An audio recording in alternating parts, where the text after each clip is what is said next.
Alright, so you guys have heard of Gwangju, right? The haunted asylum in South Korea. Most people just know it from the movies or those top 10 spooky places list. But I've been digging, and honestly, the movie doesn't even touch the actual insanity of what went down there. Imagine this, it's the late 80s, you're in Gwangju and driving into this thick, suffocating forest. Suddenly, this massive grey concrete skeletal of a building just appears. It looks like a prison. Tiny, tiny windows and this heavy, oppressive energy. Suffocating. People think it's just a ghost story, but there is so much legit weirdness involved that the government literally spent years trying to shut people up about it. Like, they sued the filmmakers. Who does that for a sewer leak? Let's talk about the legend first, because this is what everyone gets wrong. Everyone talks about the ghost, but have you heard about the room 402? The rumor is that the door wasn't just locked, it was welded shut, like a blowtorch to metal. Nobody's getting in or out welded.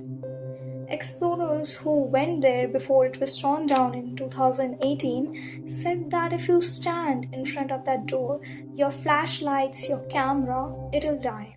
Not just flicker, it'll die. And then you'd hear it from the other side, not a scream, but a scratching sound, like someone was trying to claw through the steel with the fingernails. And that is so fucking terrifying. And the Shadow Man. Everyone sees him, but he doesn't just stand there. The first-hand accounts says that he mimics you. If you tilt your head, he tilts his. If you reach for your bag, he reaches for something. It's like the building is trying to become you. So, here's where it gets actually terrifying. Let's talk about the history. The government says it was closed in 1996 because of sewage issue. If it was a sewage issue, why was everything left behind? I'm talking about stethoscopes left on the desk, unmade beds, and this is the part that keeps me awake. Half-eaten meals on trays.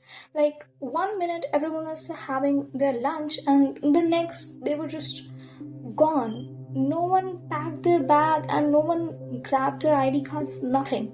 It was like it's frozen in time. And the patients, this is the torture house part. There are rumors that because it was a private secluded asylum, the director there was basically a god. We're talking about illegal lobotomies in 90s. Long after that stuff was banned. They were basically emptying those patients out. This is crazy. Let's get into the ground zero theory. This is the one that really messes with me. People ask if everyone died or left, where did they go? Well, the legend says that the hospital was built on an unmarked gravesite from the war between Japanese and Koreans. So, thousands of bodies were already under the foundation. So, when the patients started disappearing, the director didn't have to report it. She just added them to the pile. There is this level 0 basement that isn't on the blueprints. It was always flooded with this black, oily water. Locals swear that that's where the mass suicide bodies are. They say the government didn't want the scandal of finding 100 lobotomized corpses, so they just flooded it and let the building rot over them.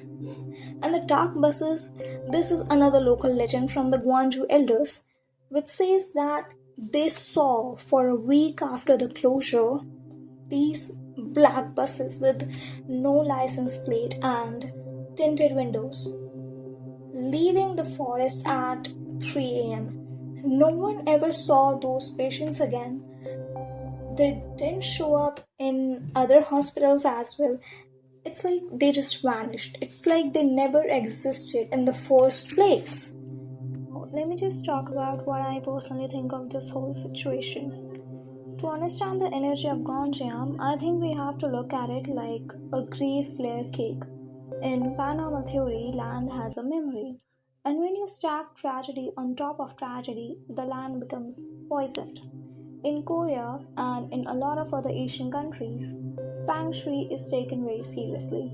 The orientation of a building determines its flow of energy.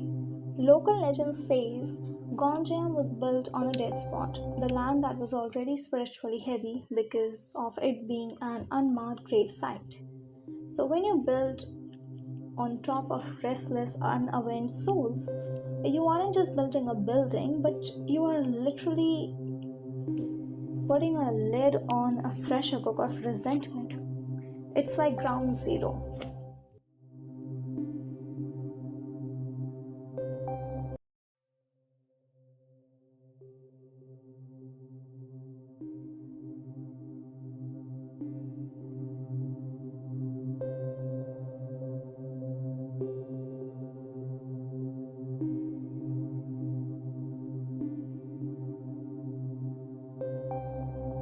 Now, asylums are naturally heavy, but Gonjiam was a social trash can. Because of the intense cultural stigma regarding mental health in Korea at the time, many patients were effectively erased by their families. Spirits are often tied to earth by unresolved attachments. The patient at Gonjiam died with the most painful attachment of all, the feeling of being forgotten. This creates vengeful spirits. Spirits that don't want to cross over because they want the living to acknowledge the pain that they suffered. If the rumors of the mad director and illegal lobotomies are true, you're adding violent trauma to the mix. A lobotomy is the killing of the self, while the body stays alive. Paranormal investigators believe that this creates a hollow energy that acts like a vacuum, attracting other low vibrational, dark entities from the surrounding forest. This is why people see things that don't even look real, like the shadow man. Whether it was a collective psychosis or a mass murder, the sudden violent death of dozens of people in one night acts as a psychic blast. In paranormal sense, this energy stains the walls. It's why room 402 is the epicenter. The theory is that the energy there was so concentrated, so intense, that the government didn't weld the doors shut to keep people out.